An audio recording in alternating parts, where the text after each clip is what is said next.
Shalom saudara, selamat pagi. Saya berharap saudara dalam keadaan sehat dan bersukacita. Kita bersyukur di pagi hari ini karena kita kembali lagi dalam renungan pagi spiritual life. Pada pagi hari ini kita akan merenungkan pembacaan kita pada Keluaran 32 ayat 2 sampai ayat yang ke-6. Saya akan berikan judul Iman yang tak terlihat, menunggu dan mengenali kehadiran Allah.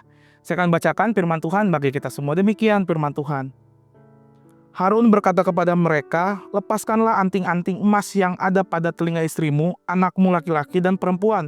Lalu bawalah semuanya itu kepadaku." Seluruh bangsa itu pun melepaskan anting-anting emas yang ada pada telinga mereka dan membawanya kepada Harun. Ia menerimanya dari tangan mereka, merancang bentuknya dengan alat dan membuat anak lembu tuangan. Lalu kata mereka, "Hai Israel, inilah Allahmu yang menuntut engkau keluar dari tanah Mesir." Ketika Harun melihat hal itu, ia mendirikan mezbah di depan anak lembu itu. Lalu ia berseru, "Besok hari raya bagi Tuhan." Keesokan harinya pagi-pagi mereka mempersembahkan kurban bakaran dan kurban keselamatan. Kemudian bangsa itu duduk makan dan minum, lalu mereka bangkit dan bersenang-senang. Saudara, hati bangsa Israel mulai berubah. Ketakutan perlahan menggantikan keyakinan. Mereka tidak berkata bahwa Allah telah pergi, tetapi mereka mulai bertanya-tanya, di mana dia sekarang? Mereka datang kepada Harun bukan untuk menyangkal Allah, melainkan untuk menyamakannya. "Buatlah bagi kami Allah yang berjalan di depan kami," kata mereka. Bukan Allah lain, tetapi Allah yang bisa mereka lihat. Harun pun mengumpulkan emas, meluburkan perhiasan yang dulu dipakai sebagai tanda pembebasan, dan membentuknya menjadi anak lembu. Dari emas yang sama lahirlah pengganti Allah. Ketika patung itu berdiri, Harun berkata, "Inilah Allahmu, hai Israel."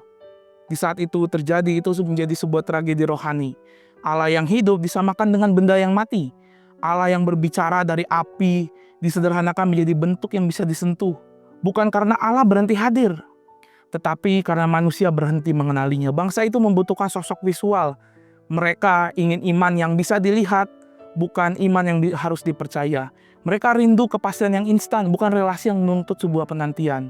Saudara, masalah terbesar mereka bukan tentang emas, bukan tentang patung, melainkan tentang iman. Mereka belum siap mempercayai Allah yang tak kelihatan.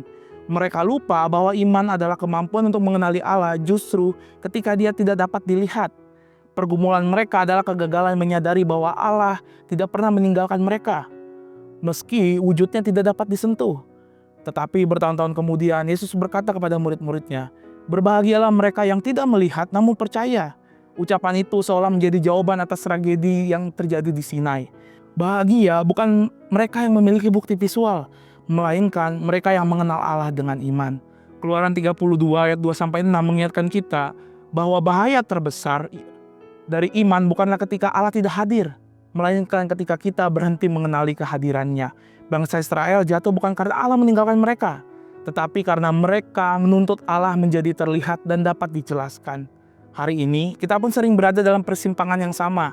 Saat doa belum dijawab, saat Tuhan terasa diam, bahkan saat jalan hidup kita tampak kabur, godaan terbesar bukanlah menyangkal Allah, melainkan untuk menggantikannya dengan sesuatu yang mungkin lebih mudah untuk dilihat dan dirasakan.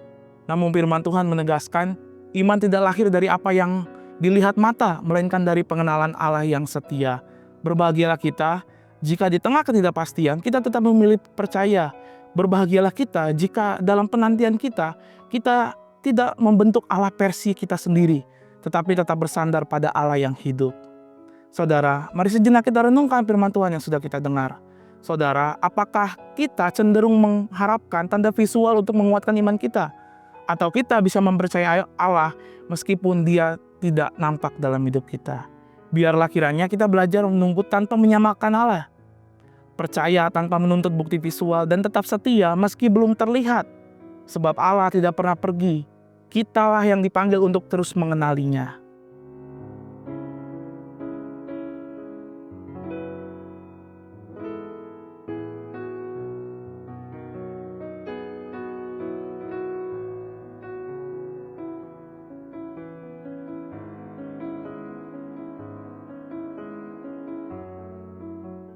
Mari kita berdoa. Tuhan, kami mengucap syukur untuk selalu kehadiran-Mu yang begitu nyata dalam kehidupan kami. Tuhan, ampuni kami jika seringkali kami menuntut Tuhan memberikan kami tanda atau bukti secara visual untuk melihat kebaikan Engkau.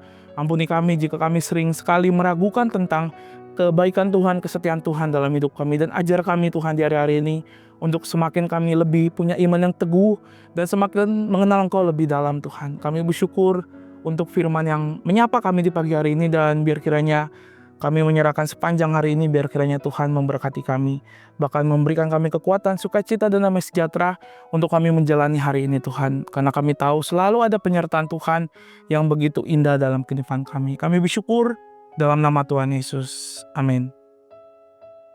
Selamat pagi saudara, dimanapun berada, biar kiranya sehat badannya, kuat imannya, dan Tuhan Yesus memberkati.